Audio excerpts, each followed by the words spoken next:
Selamat pagi anak-anak, selamat bertemu kembali di tahun pelajaran. Tahun ini kita memasuki semester yang baru. Baik, pada hari ini kita akan belajar materi pada semester 1 kelas 9 tentang orang beriman menanggapi karya keselamatan Allah.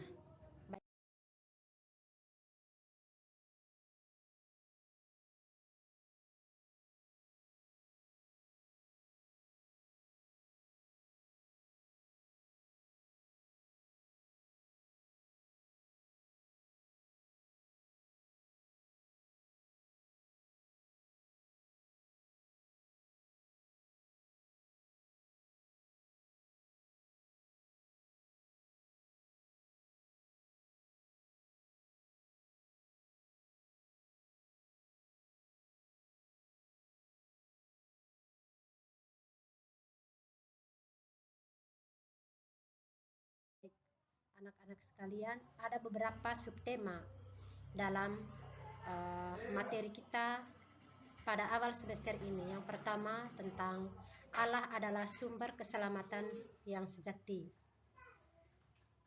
Yang kedua, beragama sebagai tanggapan atas karya keselamatan Allah. Beriman sebagai tanggapan atas karya keselamatan Allah. Beriman Kristiani, Maria teladan umat beriman. Iman berkembang dalam kebersamaan. Baik anak-anak, pertemuan kita akan membahas tentang Allah adalah sumber keselamatan yang sejati. Ada beberapa kompetensi dasar atau disebut dengan KD di dalam pelajaran kita kali ini. Yang pertama, bersyukur atas karya Allah yang menyelamatkan semua orang yang ditanggapi dengan beriman dan beragama. Yang kedua, disiplin menjalankan hidup beriman dan beragama sebagai tanggapan atas iman akan Allah yang menyelamatkan semua orang. Memahami tentang Allah yang senantiasa berusaha menyelamatkan semua orang yang ditanggapi dengan beriman dan beragama. Melakukan aktivitas yang berkaitan dengan beragama dan beriman. Oke, anak-anak sekalian, setelah pembelajaran ini, peserta diharapkan menunjukkan sikap bersyukur atas kasih Allah, merumuskan pandangan tentang sumber-sumber keselamatan yang ada dalam masyarakat, menunjukkan sikap disiplin dalam memberi kesaksian tentang karya Allah yang menyelamatkan, menjelaskan bahwa Yesus adalah tanda kasih Allah yang paling agung, menerangkan bahwa Allah sumber keselamatan sejati, kemudian membuat refleksi secara tertulis tentang kasih Allah sebagai sumber keselamatan dalam hidupnya,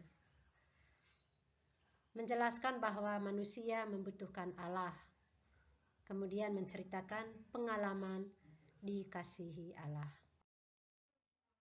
Baik anak-anak, sebelum kita mulai dengan pembelajaran, sebaiknya kita diawali dengan doa. Anak-anak, marilah kita mengambil sikap yang pantas untuk berdoa. Dalam nama Bapa dan Putra dan Roh Kudus. Amin. Allah Bapa yang Maha Kasih, kami bersyukur karena Engkau telah menganugerahkan kehidupan kepada kami. Engkau telah membimbing dan menjaga hidup kami. Berkatilah agar melalui proses pembelajaran ini, kami makin menyadari betapa besar kasih-Mu, sehingga kami senantiasa dapat bersyukur dan memuji nama-Mu. Dengan perantaran Kristus, Tuhan dan Juru Selamat kami. Amin. Dalam nama Bapa dan Putra dan Roh Kudus. Amin. Oke, baik anak-anak, kita lanjut ke materi yang berikutnya. Setiap manusia selalu ingin memperoleh keselamatan dalam hidupnya, dan tidak seorang pun menginginkan hidupnya celaka.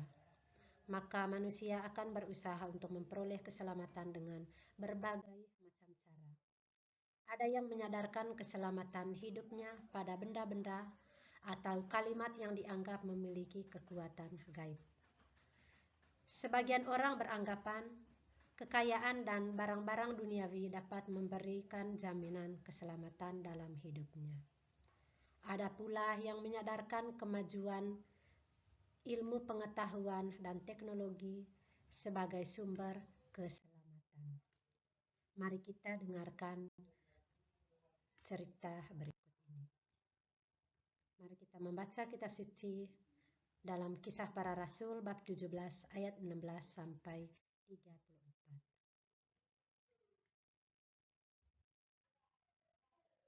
Setelah membaca kitab suci tersebut, ada beberapa pertanyaan berkaitan dengan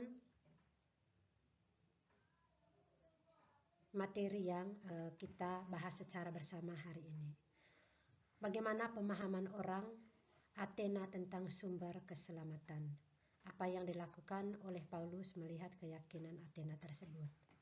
Dan buatlah rencana konkret atau nyata agar kamu dapat menjadi tanda kehadiran Allah yang menyelamatkan bagi sesama. Baik anak-anak, kita simpulkan bahwa keselamatan bisa diperoleh dari mana saja dan dengan cara apa saja. Tetapi keselamatan yang paling sempurna hanya diperoleh dari Allah. Bagi orang beriman, sumber keselamatan sejati adalah Allah. Dialah Alfa dan Omega. Allah adalah yang artinya Allah adalah asal hidup manusia dan sekaligus tujuan maupun akhir perjalanan hidup mereka. Bahkan ketika manusia jatuh ke dalam dosa, Allah tetap setia untuk menyelamatkan manusia. Kasih Allah yang terbesar dinyatakan dengan mengutus putranya, anak Allah yang tunggal, Tuhan kita Yesus Kristus, masuk ke dalam dimensi, ruang dan waktu kehidupan manusia untuk menyelamatkan dari kuasa dosa dan maut.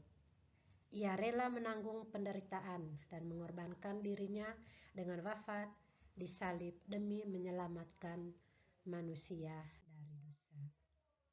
Dalam hidup sehari-hari, kita juga dapat merasakan tanda kasih Allah yang menyelamatkan melalui kehadiran orang tua, saudara, keluarga, guru, sahabat, sesama yang kita jumpai di sekitar kita.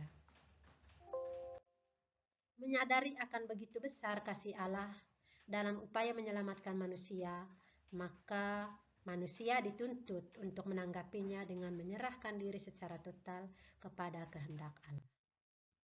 Dalam hidup sehari-hari kita dapat menanggapi kasih Allah yang menyelamatkan dengan berdoa, dengan penuh iman mengikuti perayaan Ekaristi, dan berbagai kasih sesama yang kita jumpai.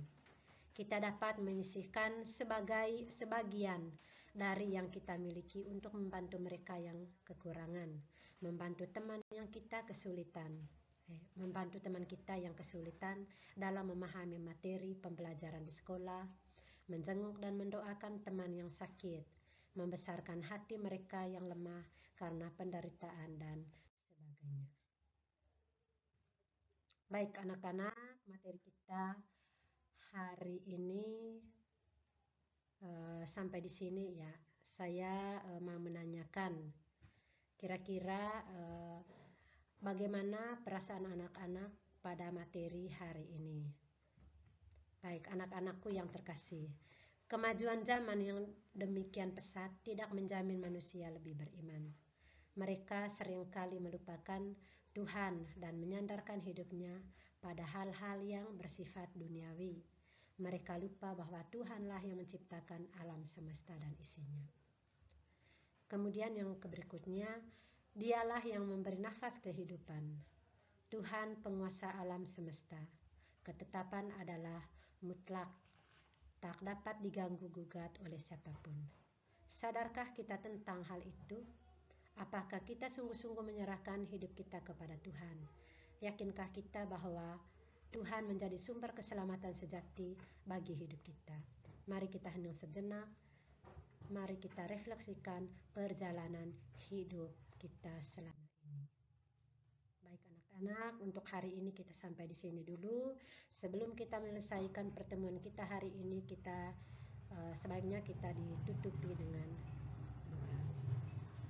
Marilah kita siapkan hati untuk berdoa dalam nama Bapa dan Putra dan Roh Kudus. Amin.